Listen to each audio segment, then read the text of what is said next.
Hi friends. చూడండి ఎంతో టేస్టీగా అనిపించే క్యాబేజీ వడలనమాట. సో, ఇది చాలా బావుంటాయి. ఈవినింగ్ స్నాక్ టైమ్‌లో మనం ఒక 10 నిమిషాల్లో తయారు చేసుకోవచ్చు. సో, ముందుగా మనం క్యాబేజ్‌ని అందరిని ఇలా తురుముకొని, కొంచెం సాల్ట్ వేసుకొని ఉంచుకోవాలి. ఆ సాల్ట్ వేసుకుంటే ఏంటంటే కొంచెం నీరు తీస్తుందనమాట. దాంట్లోంచి కొంచెం నీరనేదొస్తుంది. చూడండి ఇట్లాగా పిండుకోవాలి. నీరన్నిటిని సెపరేట్ చేసుకోవాలి. మనం సాల్ట్ ఎందుకు వేసామంటే కొంచెం సాఫ్ట్ టెక్స్చర్ రావటానికి క్యాబేజ్ మనం సాల్ట్ అనేది వేసుకున్నాం అనమాట.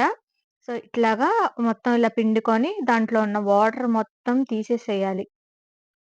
చూడండి ఎట్లా వాటర్ ఒస్తుందో ఇదంతా సాల్ట్ వేయటం వల్ల దాంట్లో క్యాబేజ్‌లో ఉండే వాటర్ అంతా వస్తుంది. ఇలాగ పొడి ఉన్న వాటిని పక్కన పెట్టేసుకోవాలి. దాంట్లోనే ఉల్లిపాయ, పచ్చిమిర్చి అవన్నీ వేసుకోవాలి. చూడండి ఉల్లిపాయ, నా దగ్గర రెడ్ చిల్లీ ఉంటే ఆ రెడ్ చిల్లీ గూడా ఎసేసాను దీంట్లో. సో, ఇలా మొత్తం వేసేసుకోవాలి. దీంట్లో మనం కలుపుకోవాల్సింది ఏమేమిటంటే చూడండి శనగపిండి, ధనియాలు, ధనియాలనమాట. ఇది జీలకర్ర, ఆహ్, మిరియాల పౌడరు, రెడ్ చిల్లీ ఫ్లేక్స్, బియ్యపిండి, ఉప్పు, పసుపు ఈ మొత్తం వేసేసుకోవాలనమాట ఒకేసారి. వేసుకున్న తర్వాత మనం కలుపుకుంటే ఆల్రెడీ కొంచెం దాంట్లో వాటర్‌లాగా ఉంది కాబట్టి, అది ఆటోమేటిక్‌గా కొంచెం మనకి ముద్దలాగా అయిపోతుంది. సాల్ట్ అనేది కొంచెం చూసి తక్కువ వేసుకోండి ఫ్రెండ్స్. ఎందుకంటే ఆల్రెడీ మనం సాల్ట్ వేసి ఉంచాం కాబట్టి, సో, సాల్ట్ అనేది చూసి తక్కువ వేసుకోండి.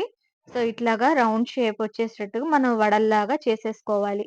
చూడండి ఇట్లా చూపించిన విధంగా చిన్న చిన్న వడల్లాగా తయారు చేసుకుందాము. ఇలాగనమాట మొత్తం. చిన్నగా చేసుకుంటే ఇలా మంచి షేప్‌లో వస్తుంది. ఇంకా దీంట్లో వాటర్ అంటే ఎక్కువ మీరు పిండేసుకుంటే వాటర్ కొద్దిగా మాత్రమే వేసుకోండి.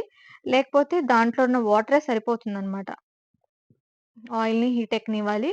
ఆయిల్ లో ఫ్లేమ్‌లో ఉన్నప్పుడే మనకి వేసేసుకోవాలనమాట. హై ఫ్లేమ్‌లో పెట్టి ఫ్రై చేసుకుంటే మాడిపోతుంది. క్యాబేజ్ అనేది ఉడకదు కాబట్టి. సో, ఇట్లా తయారు చేసుకోండి ఫ్రెండ్స్. క్యాబేజ్ అంటే చాలా మందికి ఆ స్మెల్ అంటే ఇష్టముండదు.